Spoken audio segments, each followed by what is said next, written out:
Mantan Direktur Utama PT Sritex Iwan Setiawan Lukminto ditangkap Kejaksaan Agung. Iwan ditangkap karena terjerat kasus dugaan korupsi pemberian kredit bank pada perusahaan tersebut. Jaksa Agung Muda Bidang Tindak Pidana Khusus Febri Adriansyah mengonfirmasi penangkapan itu pada Rabu 21 Mei. Adapun Iwan Setiawan Lukminto saat ini menjabat sebagai Komisaris Utama Sritex Group sejak 2023 lalu.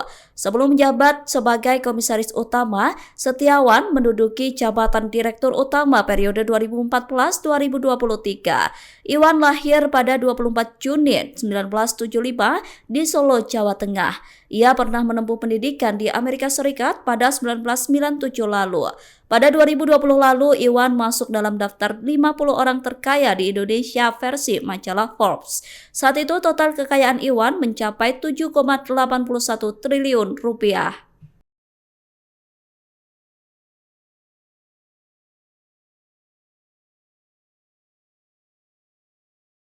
Pada hari ini, hari Rabu, tanggal 21 Mei 2025, tim penyidik pada Jaksa Agung Muda Tindak Pidana Khusus Kejaksaan Republik Indonesia berdasarkan surat perintah penyidikan nomor 62-F-2-10/2024 tanggal 25 Oktober 2024 telah melakukan atau telah membawa 3 orang saksi. Yang pertama adalah Saudara DS selaku pemimpin divisi korporasi dan komersial PT Bank Pembangunan Daerah Jawa Barat dan Banten tahun 2020. Yang kedua, ZM selaku Direktur Utama PT Bank DKI Jakarta tahun 2020. Kemudian yang ketiga adalah ISL selaku Direktur Utama PT Sri Rejeki Isman Tbk tahun 2005 sampai dengan tahun 2022. Yang bersangkutan dihadapkan kepada jaksa penyidik, kemudian dilakukan pemeriksaan di gedung Jampitsus Kejaksaan Republik Indonesia. Dan dalam pemeriksaan sebelumnya, penyidik sudah melakukan pemeriksaan terhadap 46 saksi sebagaimana tadi yang telah disampaikan oleh Pak Kapus Penkum. Dan pada hari ini penyidik juga melakukan pemeriksaan terhadap 9 saksi. Kemudian juga beberapa saat yang lalu penyidik juga telah melakukan pemeriksaan terhadap 1 orang ahli.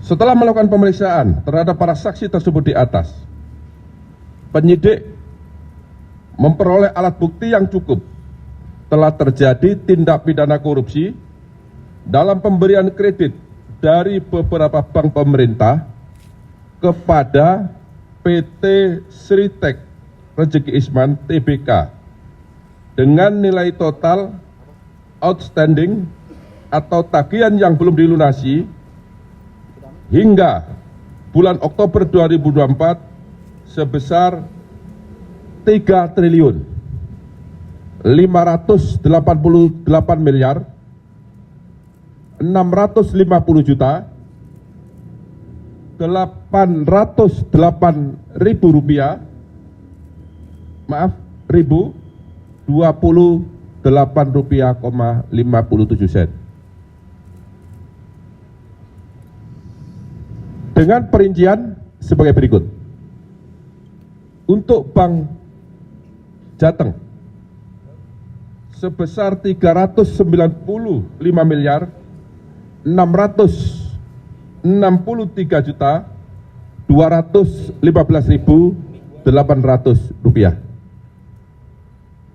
Kemudian untuk Bank BJB, Bank Banten dan Jawa Barat, sebesar 543 miliar 980 juta 507.170 rupiah. Kemudian untuk Bank DKI sebesar 149 miliar 7 juta 85.018 rupiah, 57 sen.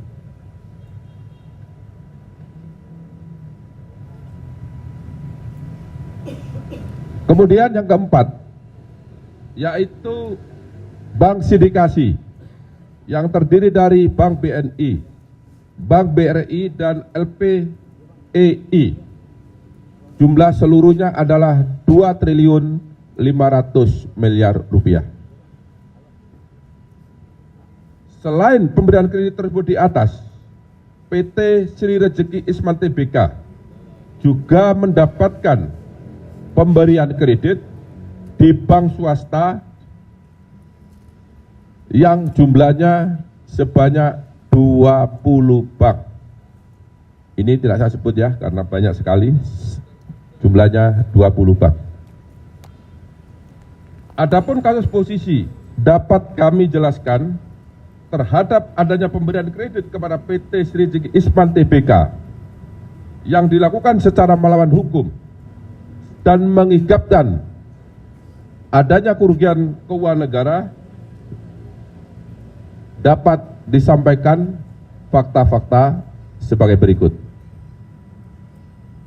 Bahwa PT Sri Rejeki Isman Tbk merupakan perseroan terbatas yang beroperasi dalam bidang industri tekstil dan produk tekstil dengan komposisi kepemilikan saham yaitu PT Handelston Indonesia sebesar 59,03%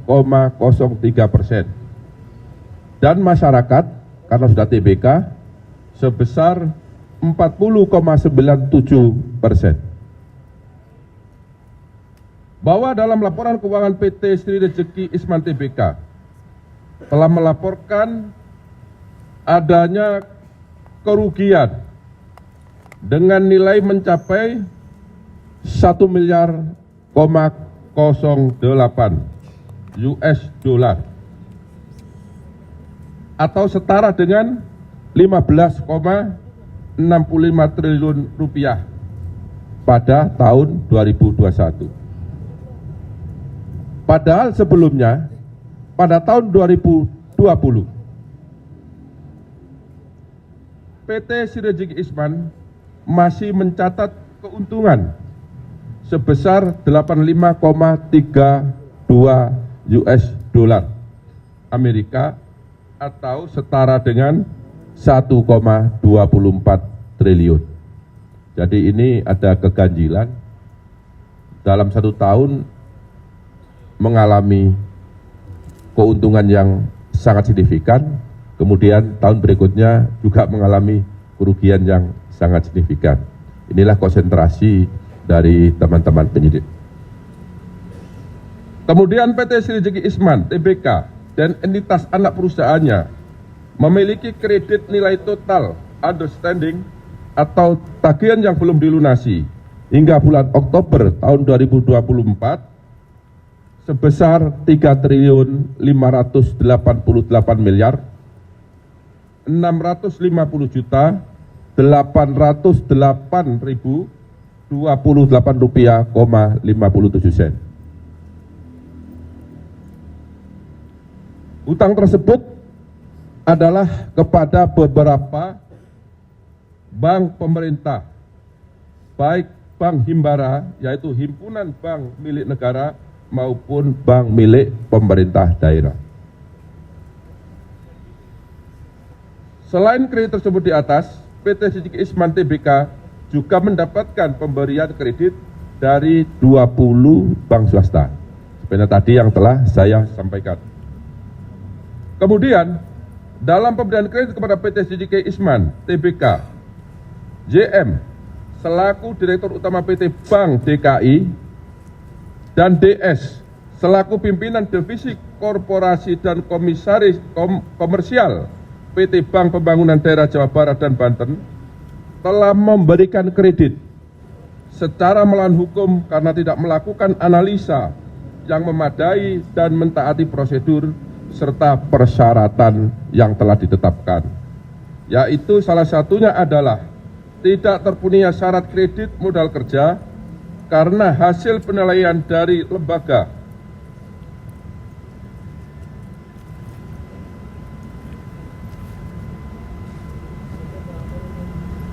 pemeringkat Fit and Modis disampaikan bahwa PT Si Rezeki Isman Tbk hanya memperoleh predikat BB- atau memiliki resiko gagal bayar yang lebih tinggi. Padahal seharusnya pemberian kredit tanpa jaminan hanya dapat diberikan kepada perusahaan atau debitur yang memiliki peringkat A. Download Tribun X sekarang. Menghadirkan lokal menjadi Indonesia.